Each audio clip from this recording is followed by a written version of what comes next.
Começa agora o Gospel News. Hoje é segunda-feira, dia 27 de abril de 2026. Eu sou Karen Crisóstomo e nós vamos juntos aqui pela Rede Gospel de televisão e também pelo YouTube Rede Gospel TV Oficial com as principais notícias do Brasil e do mundo. Vamos aos destaques de hoje. Alexandre de Moraes concede prisão domiciliar a idosos envolvidos em 8 de janeiro. Flávio Dino sugere mudanças no Código Penal para punir corrupção na Justiça. Jantar de correspondentes na Casa Branca termina em tiroteio e Donald Trump detalha a prisão de suspeito. China critica medidas do bloco europeu para proteger indústria e ameaça com medidas retaliatórias em caso de aprovação. Adolescente de 17 anos é morta pelo companheiro de 36 anos no Paraná. E ainda, Palmeiras vence mais uma e abre 6 pontos na liderança do Campeonato Brasileiro. Essas e outras notícias do Brasil e do mundo, agora no Gospel News. Boa noite. O ministro do Supremo Tribunal Federal, Alexandre de Moraes, concedeu prisão domiciliar para 18 idosos envolvidos nos atos de 8 de janeiro. As decisões foram confirmadas nesta segunda-feira pelo Supremo Tribunal Federal e isso aconteceu por conta da idade avançada dos condenados. A lista inclui idosos com idade a partir de 60 anos. Maria de Fátima Mendonça, conhecida como Fátima Tubarão, também está na lista. Ela foi condenada a 17 anos de prisão e já cumpriu 3 anos e 10 meses. Segundo a decisão de Alexandre de Moraes, todos os idosos em prisão domiciliar vão precisar usar tornozeleira eletrônica. Estarão proibidos de usar redes sociais, além de terem os passaportes suspensos. O ministro afirmou que o descumprimento de qualquer uma das medidas vai implicar na reconversão em prisão dentro da cadeia. Em nota à imprensa, o advogado de defesa de diversos presos, Hélio Júnior, afirmou que trata-se de um alívio para essas pessoas e as suas famílias, que agora poderão retornar aos seus lares. Hélio Júnior afirmou ainda que alguns dos idosos beneficiados enfrentam quadros de saúde gravíssimos, incluindo doenças incuráveis. Ele pontua que durante o período de encarceramento não houve tratamento médico adequado. Entidades de juízes pediram hoje ao Supremo Tribunal Federal mais prazo para a aplicação das novas regras definidas pela Corte sobre o pagamento de remunerações acima do teto do funcionalismo público. Segundo a Associação dos Magistrados Brasileiros, os tribunais estão enfrentando dificuldades para dar fiel cumprimento ao entendimento fixado pela Corte. O pedido também ressalta a urgência da análise, uma vez que diversos tribunais estão em fase final de elaboração das folhas de pagamento. A Suprema Corte do país decidiu, em março, restringir o pagamento de penduricalhos. E o ministro Flávio Dino defendeu a necessidade de reformar o Código Penal para aumentar a punição contra crimes cometidos por integrantes do Judiciário. A proposta vem após o ministro sugerir a revisão de competência do STF de tribunais superiores. Nesse novo texto, Flávio Dino defende punições mais altas, afastamento imediato e tipificação ampla da obstrução de justiça. O ministro afirma que as punições seriam para juízes, procuradores, advogados, defensores, promotores, assessores e servidores do sistema de justiça em geral. Dino sugere a ampliação das penas para crimes como peculato, concussão, corrupção passiva, prevaricação e tráfico de influência, quando cometidos por profissionais do direito no exercício de suas funções, e ainda um espelhamento de delitos já existentes, mas com sanções maiores devido à gravidade de trair a confiança do sistema. Ele pontua ainda que a legislação atual não acompanha a complexidade das práticas ilícitas contemporâneas, nem a gravidade de desvios cometidos por agentes responsáveis por garantir o cumprimento da lei. Pesquisa Quest, divulgada hoje, mostra o ex-prefeito do Rio de Janeiro, Eduardo Paes, na liderança do primeiro turno, na disputa pela vaga de governador do estado, com mais de 30% das intenções de voto. No segundo lugar, segundo a Quest, aparece Douglas Ruas, do Partido Liberal, com 9%. Para o segundo turno, a pesquisa mostrou que Eduardo Paes chega a 49% das intenções contra 16% de Douglas Ruas. O Gospel News lembra você que Eduardo Paes deixou a prefeitura da cidade do Rio para disputar a cadeira no Palácio Guanabara. A Quest mostrou também como andam as intenções de voto para o governo do estado do Paraná. Segundo a pesquisa, para o primeiro turno, o senador e ex-ministro da Justiça do Brasil, Sérgio Moro, lidera com 35% das intenções de voto. Na segunda posição aparece Requião Filho, do PDT, com 18%. No segundo turno, Sérgio Moro chega a 49% contra 30% das intenções de voto para Requião Filho. O ministro das Relações Exteriores do Irã, Abbas Araghchi, se reuniu hoje com o presidente da Rússia, Vladimir Putin, após responsabilizar os Estados Unidos pelo fracasso nas negociações de paz no Oriente Médio. Ele afirmou que a delegação norte-americana apresentou exigências excessivas e destacou que a passagem segura pelo Estreito de Hormuz é uma questão global. E um jantar de correspondentes da Casa Branca terminou após uma confusão e um tiroteio. O suspeito foi identificado como Cole Thomas Allen, de 31 anos. Ele foi preso. Pouco depois de ser retirado do Hotel Hilton, em Washington, o presidente dos Estados Unidos, Donald Trump, concedeu uma coletiva de imprensa sobre o tiroteio que interrompeu o jantar de correspondentes da Casa Branca na noite de sábado. Já na residência oficial dos presidentes americanos, o republicano, ainda de smoking, deu detalhes sobre o trabalho realizado pelas forças de segurança e sobre o atirador. That was very unexpected, but incredibly acted upon by... Isso foi algo totalmente inesperado, mas a reação do Serviço Secreto e das Forças de Segurança foi incrível. E este era um evento dedicado à liberdade de imprensa, que deveria reunir membros dos dois partidos com integrantes da imprensa. E de certa forma reuniu, porque o fato é que eles simplesmente estavam unidos. Eu vi uma sala totalmente unida. Foi de certa maneira muito bonito. Algo muito bonito de se ver. Um homem avançou contra um posto de controle de segurança armado com várias armas, e ele foi neutralizado por alguns membros muito corajosos do serviço secreto, que agiram muito rapidamente. Checkpoint armed with multiple weapons, and he was taken down by some very brave members of Secret Service, and they acted very quickly. Imagens divulgadas na plataforma Truth Social mostram um momento em que um homem avança contra um posto de segurança e vários agentes abrem fogo. Segundo o bilionário, o suspeito, identificado pela imprensa como Cole Thomas Allen, de 31 anos, alvejou um funcionário do serviço secreto, que vestia um colete à prova de balas e passa bem. O atirador, classificado por Trump como um lobo solitário e um homem muito doente, foi detido no local. Agentes do FBI estiveram ainda na noite de sábado na casa onde o suspeito moraria na cidade de Torrance, na Califórnia. Ele vai comparecer perante um juiz do Tribunal Distrital dos Estados Unidos na segunda-feira, quando vai ser acusado de usar uma arma de fogo durante um crime violento e de agredir um agente federal utilizando uma arma perigosa. Neste domingo, o procurador-geral interino dos Estados Unidos, Todd Blanche, disse em entrevista à CBS News que o homem detido não está cooperando ativamente e que informações muito preliminares levaram os investigadores a acreditar que o homem tinha como alvo membros do governo.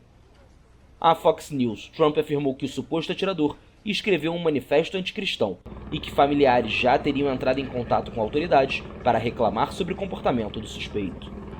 Esta era a primeira vez que o republicano comparecia ao jantar de correspondentes da Casa Branca como presidente. Ao contrário de todos os seus antecessores desde a década de 1920, ele sempre desprezou o evento, que conta com a presença de jornalistas, executivos de imprensa e convidados do mundo político e econômico.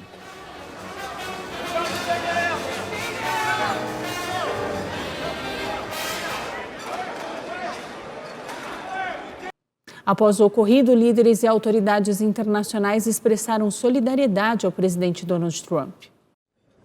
Do Brasil a Israel, diversos líderes condenaram o incidente ocorrido no sábado em Washington, onde o presidente americano Donald Trump foi retirado de um jantar de gala após um atirador tentar invadir o evento anual com os correspondentes da Casa Branca. Segundo as autoridades, o suspeito, que estava armado com uma espingarda, uma pistola e facas, foi detido no local. No X, o presidente Luiz Inácio Lula da Silva expressou sua solidariedade a Trump, à primeira-dama Melania Trump e a todos os presentes no jantar com correspondentes em Washington, acrescentando que a violência política é uma afronta aos valores democráticos que todos devemos proteger. Aliado do republicano, o primeiro-ministro de Israel, Benjamin Netanyahu, declarou: "Como vocês, minha esposa e eu também ficamos chocados ao saber da nova tentativa de assassinar o presidente Trump e sua esposa. Ficamos aliviados ao saber que ambos, assim como os altos membros do governo americano, saíram ilesos." Não há lugar para violência, nem contra líderes políticos, nem contra ninguém. O rei Charles III da Inglaterra expressou grande alívio pelo fato de o presidente Trump e sua esposa Melania e outros convidados terem escapado ilesos dos disparos. A presidente da Comissão Europeia, Ursula von der Leyen, relatou ter falado ao telefone com um americano para expressar solidariedade, pontuando que violência política não tem lugar em nossas democracias. O primeiro-ministro britânico Keir Starmer se disse chocado com as cenas da noite passada no jantar de correspondentes da Casa Branca, e que qualquer ataque às instituições democráticas ou à liberdade de imprensa deve ser condenado nos termos mais contundentes. No X, o presidente francês Emmanuel Macron publicou: "O ataque armado da noite passada contra o presidente dos Estados Unidos é inaceitável. A violência não tem lugar numa democracia. Ofereço meu total apoio a Donald Trump." Líderes mundiais como a primeira-ministra italiana Giorgia Meloni, a presidente interina da Venezuela Delcy Rodrigues e a presidente do México Claudia Sheinbaum, entre outros, também se manifestaram para oferecer apoio a Trump. Os Estados Unidos realizaram um novo ataque contra uma embarcação no Oceano Pacífico. 3 homens morreram. O Comando Sul do Exército americano afirmou que a embarcação participava de operações ligadas ao narcotráfico. A operação contra o tráfico de drogas na região começou em setembro do ano passado. E os Estados Unidos autorizaram a Venezuela a pagar pela defesa de Nicolás Maduro. O ex-ditador está preso desde o início do ano. Os Estados Unidos deram luz verde para que o governo da Venezuela pague os honorários da defesa do deposto presidente Nicolás Maduro. Até agora, o governo americano impedia que Caracas cobrisse os custos dos advogados do chavista e de sua esposa Cília Flores, detidos em Nova York e acusados de narcotráfico, devido às sanções internacionais que pesam sobre o país. A defesa do casal se aproveitou deste ponto para tentar obter o arquivamento da acusação, com o argumento de que proibir um réu de acessar o advogado de sua escolha constitui uma violação de um direito garantido pela 6ª emenda da Constituição dos Estados Unidos. A promotoria de Nova York assegurou que o Departamento de Tesouro vai permitir que os advogados da defesa recebam pagamentos do governo da Venezuela sob certas condições. Segundo indicou, os fundos deveriam ter estado disponíveis após 5 de março de 2026 e não podem ter origem nas vendas de petróleo venezuelano regulamentadas pelos Estados Unidos. Desde a deposição de Maduro no início de janeiro, a ex-vice-presidente Delcy Rodrigues exerce o cargo de presidente interina. Os Estados Unidos controlam efetivamente a exportação de petróleo bruto venezuelano, cujas receitas são depositadas em contas especiais supervisionadas por Washington. A defesa de Maduro reconheceu a isenção das sanções e retirou por hora sua moção para arquivamento das acusações. Palestinos foram às urnas para as primeiras eleições desde o início da guerra. Os palestinos na Cisjordânia e de um pequeno segmento da faixa de Gaza votaram para eleger prefeitos e vereadores, as primeiras eleições desde o início da guerra. Segundo a Comissão Eleitoral Central, com sede em Ramala, cerca de 1,5 milhão de pessoas estão registradas para votar na Cisjordânia, ocupada por Israel, assim como 70 mil na área de Deir al-Bala, em Gaza.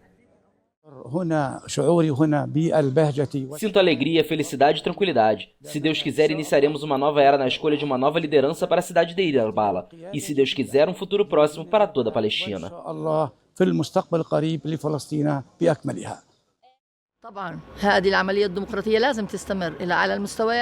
Este processo democrático deve continuar até os níveis mais altos, presidencial e legislativo. As eleições devem ser realizadas em todas as áreas, porque isso dá aos cidadãos a liberdade de escolher seus representantes, aqueles que respeitam suas demandas e trabalham para atendê-las, especialmente as mulheres. Como mulher, incentivo as mulheres a se candidatarem a esses cargos, sejam municipais, presidenciais ou legislativos.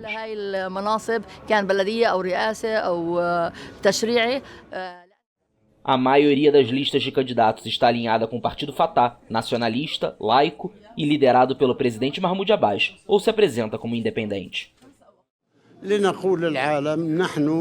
Para que possamos dizer ao mundo, somos democratas, acreditamos na democracia, acreditamos no pluralismo e merecemos um Estado palestino independente com Jerusalém como sua capital. Nenhum grupo afiliado ao Hamas, arquirrival do Fatah, e que controla quase metade da faixa de Gaza, disputa o pleito. Em 7 de outubro de 2023, um ataque do movimento islamista palestino contra Israel desencadeou a guerra em Gaza. Ataques israelenses no sul do Líbano deixaram 14 mortos. Os 2 países trocaram acusações de violação da trégua. O Ministério da Saúde do Líbano reportou pelo menos 14 mortos e 37 feridos neste domingo em ataques israelenses no sul do país. De acordo com autoridades, este foi o dia mais letal desde que entrou em vigor há mais de uma semana um cessar-fogo na guerra entre Israel e o Hezbollah. Forças israelenses têm realizado ataques repetidos no Líbano desde o cessar-fogo de 17 de abril, que na quinta-feira foi prorrogado por 3 semanas, após 6 semanas de guerra em que Israel também invadiu o sul do país. Está se formando a impressão de que o exército não está atuando lá. Eles estão atuando e estão atuando com força. É preciso entender que as violações do Hezbollah estão na prática desmantelando o cessar-fogo. Portanto, para nós o que nos guia é a segurança de Israel, a segurança dos nossos soldados e a segurança das nossas comunidades. Estamos atuando com vigor de acordo com regras acordadas com os Estados Unidos e, aliás, também com o Líbano. Isso significa liberdade de ação não apenas para responder a ataques, o que é óbvio, mas também para impedir ameaças imediatas e também frustrar ameaças de informação. Tropas israelenses operam dentro de uma linha amarela anunciada por Israel, que demarca uma faixa de território libanês com cerca de 10 km de profundidade ao longo de toda a fronteira, de onde os moradores foram advertidos a não retornar. Segundo uma contagem da AFP, baseada em números do Ministério da Saúde, ataques israelenses já mataram ao menos 36 pessoas desde o início da trégua. A China criticou hoje o plano europeu para proteger a indústria do bloco e prometeu medidas de represálias caso um projeto avance. Em março, os países apresentaram uma medida chamada de Fabricado na Europa para empresas que buscam empréstimos em setores de tecnologia verde e aço e que obriga um mínimo de componentes produzidos no velho continente. A Câmara de Comércio da China chamou o plano de protecionismo e disse que isso vai afetar a relação comercial entre as partes. Já o bloco europeu quer a transferência de tecnologia após a entrada de determinados produtos. E nesse final de semana, o acidente nuclear de Chernobyl completou 40 anos. Um relatório da ONU aponta 4.000 mortes. Neste domingo, a catástrofe de Chernobyl completa 40 anos. A explosão em um dos reatores da usina, ocorrida na Ucrânia, ainda parte da República Soviética, foi o pior desastre nuclear civil da história e mudou a percepção global sobre a energia atômica. Estima-se que milhares de pessoas morreram em consequência da exposição à radiação. A maior parte dos trabalhadores da central vivia na localidade de Pripyat, mas foi deslocada para Slavutich, onde centenas de pessoas se reuniram na madrugada, na hora em que ocorreu o desastre. Todos os anos, nesta noite, nós nos reunimos na Praça Central para homenagear aquelas pessoas que salvaram vidas com puro heroísmo. Não com tecnologia, nem por uma grande soma de dinheiro, mas simplesmente porque era preciso fazê-lo. Era necessário salvar o mundo. Era necessário proteger o mundo do perigo que surgiu na central de Chernobyl.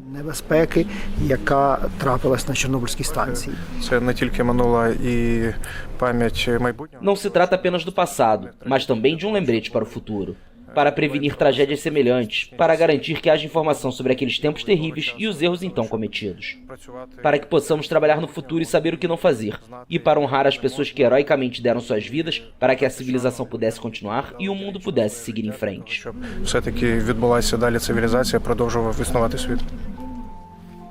Em uma mensagem nas redes sociais, o presidente ucraniano Volodymyr Zelensky acusou a Rússia de terrorismo nuclear e de levar mais uma vez o mundo à beira de um desastre provocado pelo homem. Ele destacou que drones russos sobrevoaram regularmente Chernobyl, um dos quais chegou inclusive a atingir sua cobertura protetora no ano passado. No Vaticano, o Papa Leão XIV afirmou que o desastre marcou a consciência da humanidade e continua sendo um alerta sobre os riscos inerentes ao uso de tecnologias cada vez mais poderosas. Auspico che a tutti i livelli decisionali. Espero que em todos os níveis de tomada de decisão sejam sempre praticados o discernimento e a responsabilidade, para que todo o uso da energia atômica esteja a serviço da vida e da paz. O número exato de vítimas varia. Cerca de 600.000 pessoas envolvidas na operação de limpeza, conhecidas como liquidadores, foram expostas a altos níveis de radiação. Um relatório da ONU de 2005 fixou em 4.000 o número de mortos confirmados e estimados nos 3 países mais afetados. O Greenpeace calculou em 2006 que o desastre havia causado cerca de 100.000 mortes. Um atentado à bomba deixou 20 mortos na Colômbia. O presidente de esquerda, Gustavo Petro, apontou como responsável Iván Mordisco, o criminoso mais procurado do país. Um atentado com bomba deixou pelo menos 10 mortos e cerca de 12 feridos na Colômbia. Os números foram divulgados pelo governo de Cauca, uma região com forte presença de guerrilhas, em meio a uma sequência de ataques há pouco mais de um mês das eleições presidenciais. A explosão aconteceu em uma estrada e atingiu vários veículos. Desde sexta-feira foram registrados vários atentados que as autoridades atribuem a dissidentes das Farc, que não aderiram ao Acordo de Paz de 2016 e espalham terror pelo país. Quero dizer que é uma ação terrorista clara das estruturas de Mordisco e da Jaime Martínez contra a população civil. A ofensiva aumenta o clima de tensão às vésperas das eleições presidenciais de 31 de maio, nas quais a segurança é um dos temas centrais. Pesquisas indicam o herdeiro político do presidente de esquerda Gustavo Petro, o senador Ivan Cepeda, como favorito, seguido pelos direitistas Abelardo de la Espriella e Paloma Valência. Os três denunciaram que receberam ameaças de morte. E no próximo bloco, a adolescente é morta pelo companheiro de 36 anos no Paraná. E Flávio Bolsonaro e Tarcísio vão a evento de agronegócio no interior de São Paulo.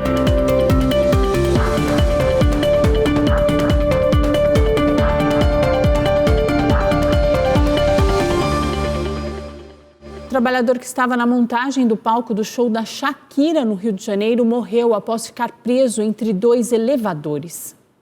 Um trabalhador morreu no Rio de Janeiro em um acidente durante a montagem do palco, onde Shakira fará uma apresentação gratuita em 2 de maio na praia de Copacabana.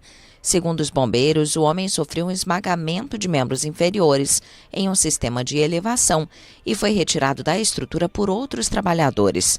A vítima foi levada para o hospital em uma ambulância, mas não sobreviveu.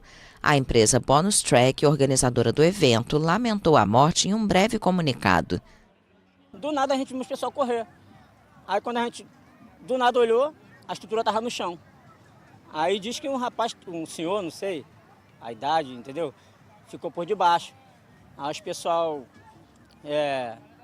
vieram na correria para poder tirar, com certeza tiraram. Acredito que tiraram ele com vida, botaram na ambulância e levaram. Mais de 2 milhões de espectadores de todo o Brasil e do exterior são esperados para a apresentação da superestrela colombiana em Copacabana. Diversas equipes trabalham há vários dias na montagem do enorme palco na areia, em frente ao Hotel Copacabana Palace. No dia 13 de abril, a polícia encontrou um artefato explosivo perto do local. A granada de efeito moral foi retirada e não houve feridos. O jovem Newton Dória morreu após um acidente envolvendo 2 motocicletas em Niterói, no Rio de Janeiro. A família da vítima afirma que a colisão foi provocada por uma ultrapassagem imprudente. O pai do jovem relatou que o outro motociclista não prestou socorro e escondeu a moto em uma rua da região. Newton Dória tinha 22 anos e trabalhava como entregador. Uma adolescente de 17 anos, identificada como Vitória Bernardi, foi morta a facadas pelo ex-companheiro de 36 anos, enquanto caminhava com a filha no colo, no interior do Paraná. Após o crime, Ezequiel Lopes tirou a própria vida. O crime foi registrado por câmeras de segurança. Ezequiel chega em um carro branco e estaciona próximo à calçada por onde Vitória caminhava com a filha bebê no colo. Ele desce do veículo, se aproxima e passa o braço pelos ombros da jovem. A adolescente cai no chão junto com a criança e Ezequiel continua as agressões. Na sequência, ele foge. Vitória ainda estava viva e conseguiu se levantar e caminhar com a filha por cerca de 100 metros. A polícia militar foi acionada e encontrou a adolescente já sem vida. Pouco tempo depois, Ezequiel foi encontrado morto em uma área de mata. Segundo a polícia militar, o homem não aceitava o fim do relacionamento. O tenente Rafael Duarte disse que os dois haviam morado juntos por cerca de 2 meses e estavam separados há pouco tempo. A Polícia Civil do Paraná informou que está investigando o caso e também vai apurar a possível participação de terceiros no crime. Um jovem de 26 anos morreu após ser baleado no peito e na mão ao tentar defender a namorada de um assalto na zona sul de São Paulo. Segundo informações, a vítima pediu ao assaltante que devolvesse o celular da namorada. Na sequência, o ladrão atirou 5 vezes. A identidade dele não foi revelada. E o governador de São Paulo, Tarcísio de Freitas, e o pré-candidato à presidência, Flávio Bolsonaro, estiveram em Ribeirão Preto para a primeira agenda de pré-campanha para as eleições deste ano. Flávio Bolsonaro e Tarcísio de Freitas estiveram hoje na AgriShow, a maior feira de tecnologia agrícola do país.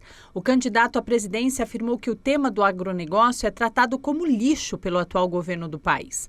Infraestrutura também é um tema muito sensível a todas as senhoras e senhores aqui que produzem, que botam a mão na massa, que alimentam o Brasil, que alimentam mais de 1 bilhão de pessoas no mundo.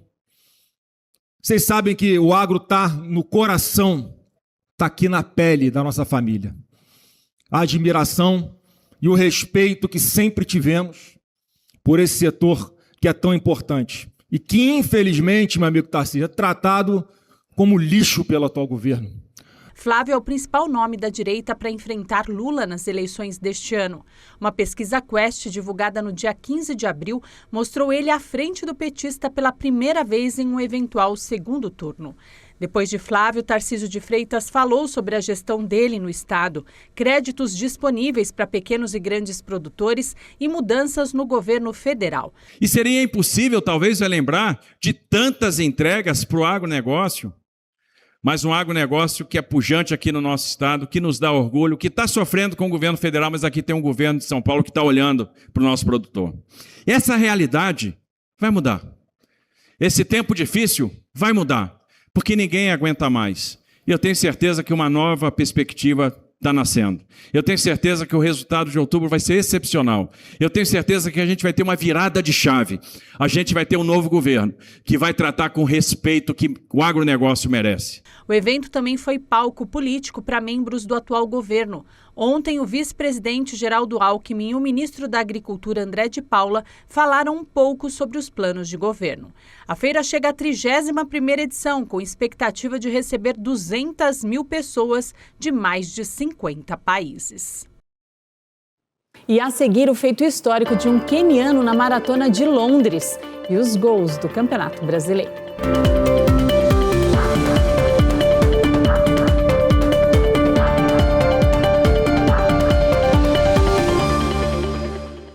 Uma startup japonesa solicitou a aprovação de um novo tratamento contra insuficiência renal crônica em gatos.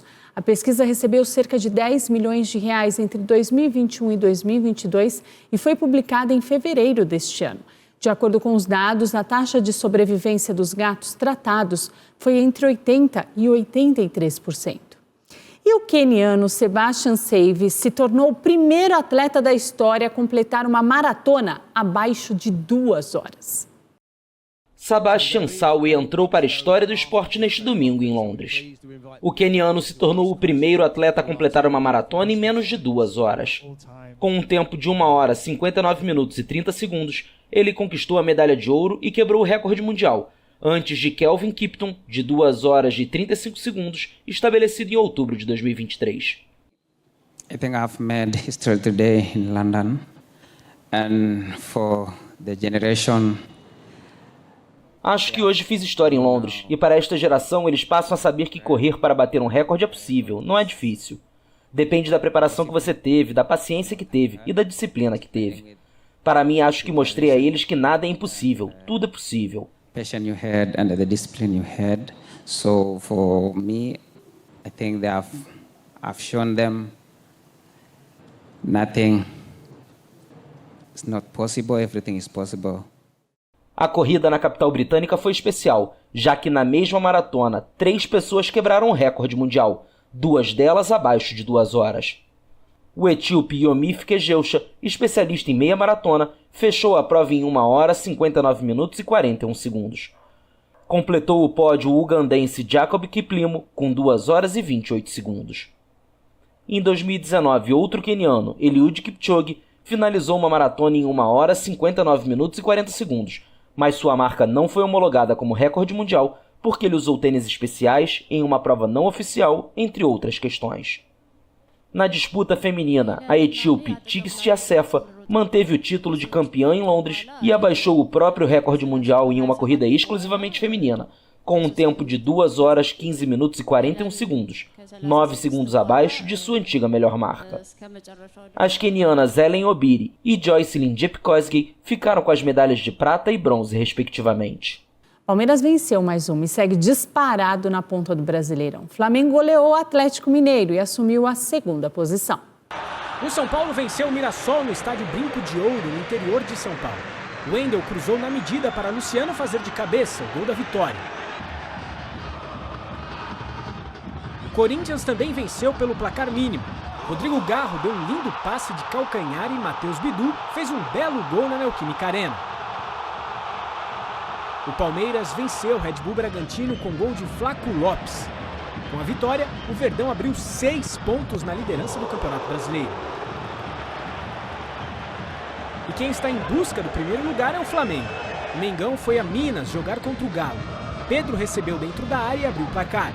Aos 30 minutos, Gonzalo Plata fez uma linda jogada e ampliou o placar.